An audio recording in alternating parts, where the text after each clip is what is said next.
It's a special day. I'm Congressman Adriano Espaillat. We're here to support a fighter for our community.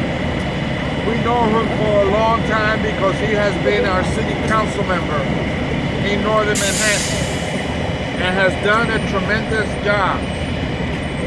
He advocated for civil legal services in the city council, so tenants, when are going to court, to landlord-tenant court, and are being evicted, now could count with civil legal services to protect them. He has been referred to as the Dr. Fauci of New York City during this pandemic because of his strong advocacy for health and wellness.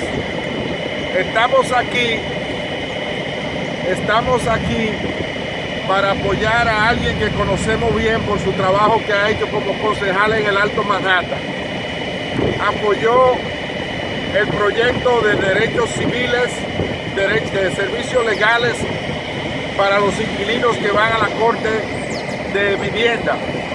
Ahora los inquilinos pueden beneficiarse de servicios legales gratis cuando van a la Corte de Vivienda por él. Y la prensa se ha referido a él como el Dr. Fauci de Nueva York por su gran trabajo que ha hecho durante la pandemia a favor de las comunidades más vulnerables de la ciudad de Nueva York. He continues to fight for all of us to make sure that we get through this pandemic. And for that reason, he has earned my support to become the next Manhattan Borough President. All right. Él se ha ganado mi apoyo para convertirse en el próximo presidente del condado de Manhattan. I give to you, le doy a ustedes el próximo presidente del condado de Manhattan, el concejal Mark Levine. We want more. We want more. We want more. We want more. We want more. ¡Woo!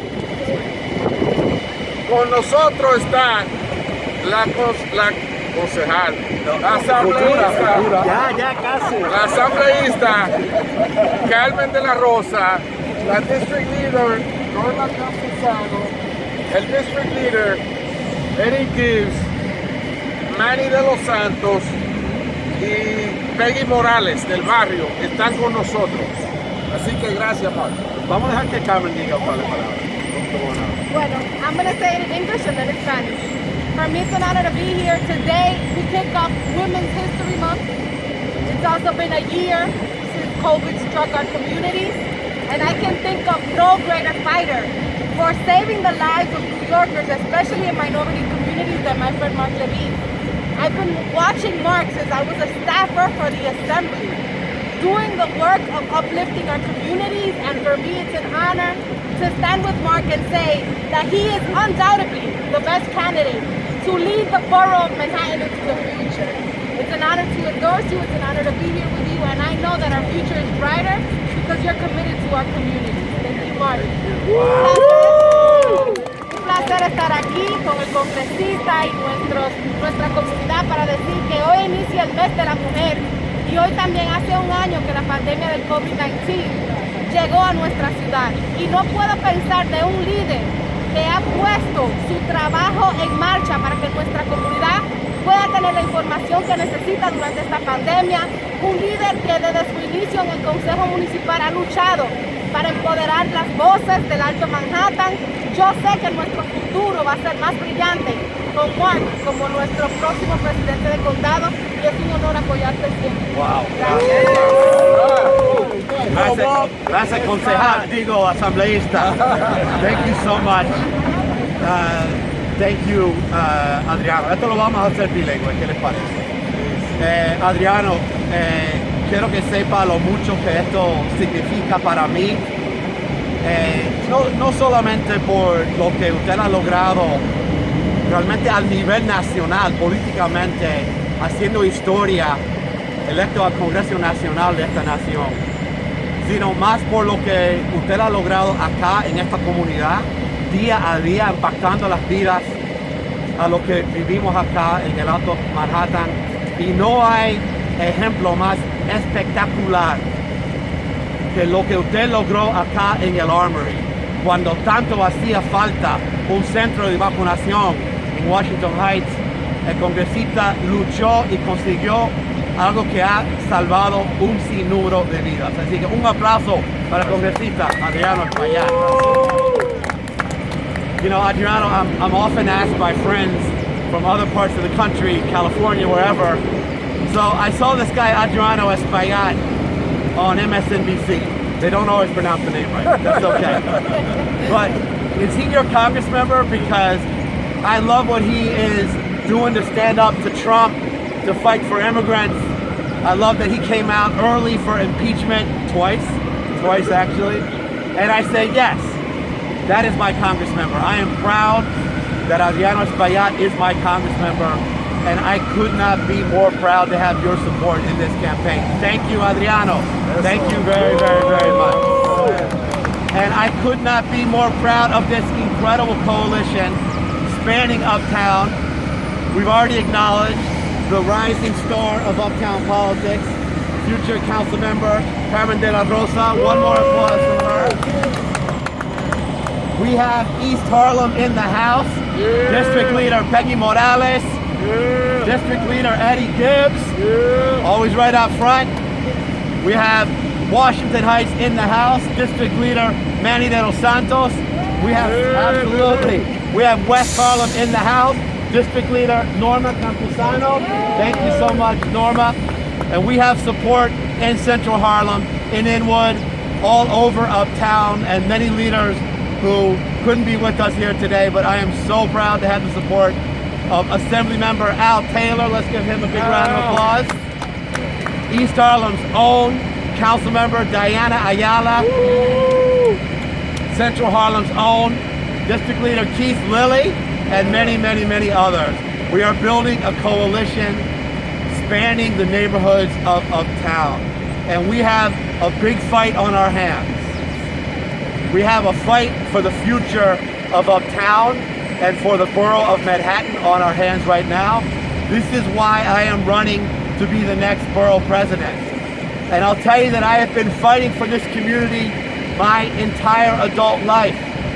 Since back in the mid-90s, when I founded a community development credit union here, Neighborhood Trust, la primera cooperativa de ahorro y préstamo de Washington Heights.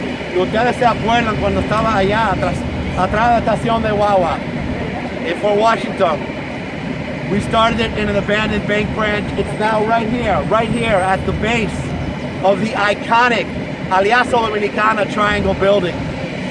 The credit union has made $25 million in small loans uptown, helping families buy their first home computer, pay for education, start businesses. And the repayment rate, Congress members, you know what the repayment rate on those loans is? 98%. What a testament to Uptown. What a testament to this community. As council member, as the Congress member mentioned, I took on a really big fight. I went toe-to-toe with the landlord lobby in a pitched battle over 3 years to make New York City the first place in America to establish a right to counsel for tenants in housing court. You can applaud for that. That's huge. Un aplauso, señores. It's going national. 7 cities have already passed these laws. It's gaining traction in Congress. And most importantly, here in the city, already prior to the pandemic, the eviction rate had dropped 40% thanks to this legislation. Absolutely. And as your chair of the City Council Health Committee, I have used my voice, my platform, to speak to the world about the profound inequalities that the pandemic has revealed and exacerbated. Nowhere has this been felt more than Uptown. And I have fought together with my allies here, the Congress member, the Assembly member, and so many of you. When there was not testing Uptown, we got testing sites Uptown. When contact tracing was ignoring Spanish outreach and ignoring this community, we fought to get outreach on the ground. when vaccination was once again underrepresented in this community. We fought to get vaccine sites uptown and to change the game for people in the community. And that fight will continue. This is what's on the line in 2021. As I seek to follow the lead of the incomparable Gail Brewer. She deserves a round of applause. Do we love Gail Brewer? Impossible shoes to fill.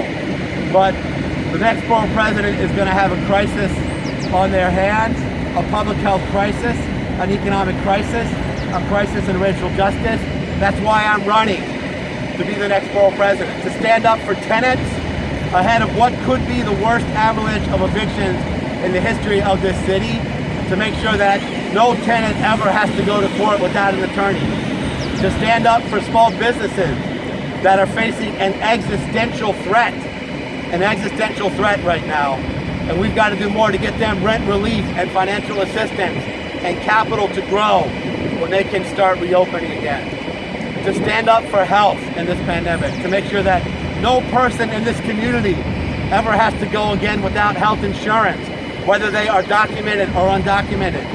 Every single person uptown and in New York City must have access to health care. That's one lesson that we have learned painfully from this pandemic.